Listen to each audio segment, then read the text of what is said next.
Iran Israel সংঘাতের পরবর্তী news কি? ইরানকে হচ্ছে যুক্তরাষ্ট্র টাকা দিয়ে হেল্প করতে চাচ্ছে এবং গোপন কিছু চুক্তি করতে চাচ্ছে, এবং ইরানকে হচ্ছে ইরানের উপরে যে স্যাংশন দিয়ে রেখেছে যুক্তরাষ্ট্র সেটাও তুলে নিতে চাচ্ছে। আপনাদের কাছে কি মনে হয় এটা ইরানের জন্য কেন করছে যুক্তরাষ্ট্র? যাই হোক, কমেন্টে বলবেন। নেক্সট, ইরান জাতিসংঘ থেকে বের হয়ে গেছে, পরমাণু কমিশন থেকে, কারণ জাতিসংঘে যে ইরানের এই পরমাণু বিজ্ঞানীদের ইনফরমেশন দেওয়া ছিল, সেখান থেকে মোসাদ পরমাণু বিজ্ঞানীগুলোকে ধরে ধরে ঠিকানা ধরে ধরে মারছে।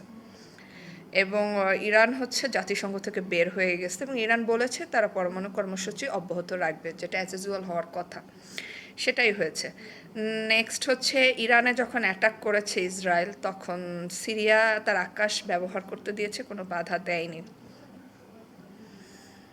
আর যেটা হচ্ছে স্বাভাবিক, কারণ সিরিয়ার সাথে ইরানের সম্পর্ক খুব একটা ভালো না। আর একটা হচ্ছে, সিরিয়ার যে এখন মোহাম্মদ আল সারা বসছে ক্ষমতায়, সে অবশ্যই ইসরায়েল পরিপন্থী, এটা সবাই জানে। আর একটা হচ্ছে, খামেনি বলেছেন আত্মসমর্পণ নামের কোনো কিছু তাদের ইরানের ডিকশনারিতে নাই, এটা আমরা বুঝেছি, এটা অ্যাবসলিউটলি রাইট কথা। আর ইরান আর ইসরায়েল এই যে মার খেলো, ইসরায়েল আর আমেরিকা ইসলি পাহারাদার এই যে মার খেলো ইরানে, এর জন্য ইরানকে অনেক কড়া জবাব আসবে ইরানের উপরে, কারণ যুক্তরাষ্ট্র হাল ছেড়ে দেওয়ার পাত্র না, ইরানকে অবশ্যই দেখে নেবে।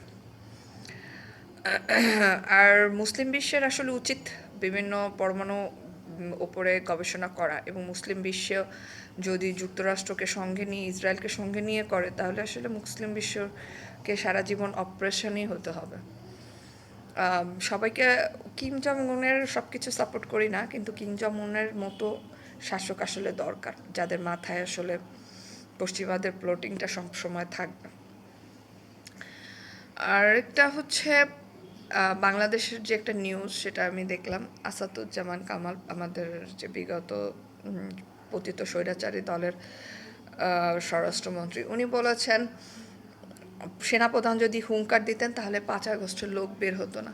উনি আসলে এখনও হুঙ্কারের মধ্যে পড়ে রয়েছেন, উনি বাস্তবতা বোঝার চেষ্টা করছেন না। আর ভয় দেখিয়ে, ডর দেখিয়ে আর মেরে ধেরে সব কিছু করা যায় না, শক্তি দিয়ে সব কিছু দুনিয়াতে অর্জন করা যায় না।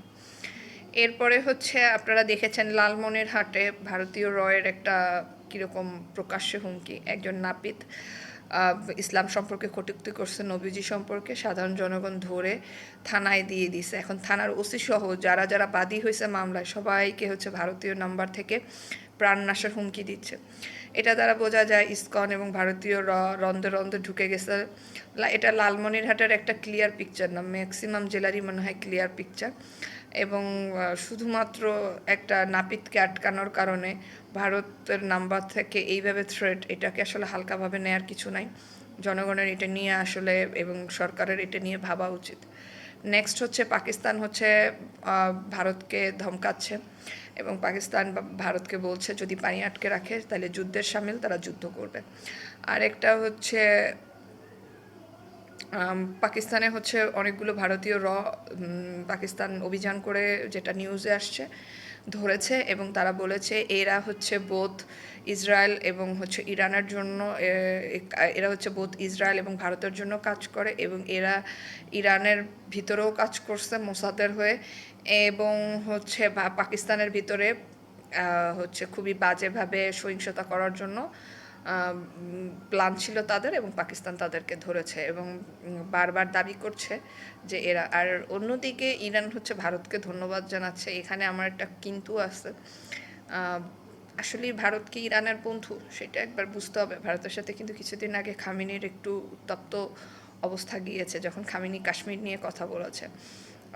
ভারতের জনগণ বা আইডি বা দেখলে আপনারা বুঝবেন যারা তার কন্টিনিউ ইসরায়েলকে সাপোর্ট করে। এমনকি এও শোনা যায় যে ইসরায়েলের বিভিন্ন হাই কমিশনার এবং ইসরায়েলের এদেরকে বলে যে আইডিএফে তাদের নিতে, কারণ তারা মুসলিম হত্যা করতে চায়। সেখানেও একটা বোঝার আছে ভারত আসলে বন্ধু কিনা ইরানের, ইরান কি আবারও ভুল করছে কিনা। সর্বশেষ এই পর্যন্ত আমার জানা নিউজ। আর নেক্সট অবশ্যই আপনাদের সাথে অন্য কোনো বিষয় নিয়ে কথা বলবো। মোস্ট ইম্পর্ট্যান্ট, ইরানে মোসাদ কিভাবে হামলা করলো, মোসাদের সদস্যরা এবং ইরানের এতজন জেনারেল কীভাবে মারা গেল, এটা নিয়ে একটা আলাপ হবে।